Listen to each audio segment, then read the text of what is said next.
سابق وزیر اعظم محترمہ بینظیر بھٹو کی 9ویں برسی جائے شہادت لیاقت باغ راولپنڈی میں منائی گئی اور جلسے کا اہتمام بھی کیا گیا۔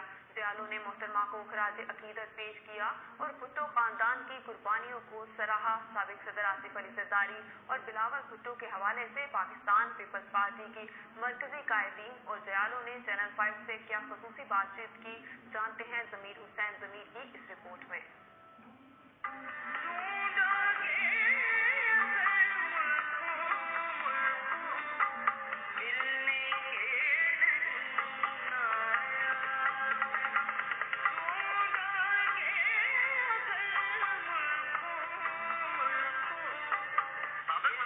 محترمہ بینظیر بھٹو کی آج 9ویں برسی پاکستان بھر کی طرح جڑواں شہروں میں بھی منائی گئی۔ جائے شہادت لیاقت باغ راولپنڈی میں جڑواں شہروں کے دیالوں نے برسی منائی اور جلسے کا اہتمام کیا۔ بھٹو خاندان نے ہمیشہ ملک کے لیے قربانیاں دی۔ محترمہ بینظیر بھٹو نے لیاقت باغ میں اپنی جان دے کر جمہوریت کو مضبوط کیا۔ دیالے آج بھی محترمہ کو یاد کرتے ہوئے آگے بڑھنے کا عہد کر رہے ہیں۔ ہم آج کے دن محترمہ بینظیر بھٹو شہید اور قائد ذوالفقار علی بھٹو شہید کو خراج عقیدت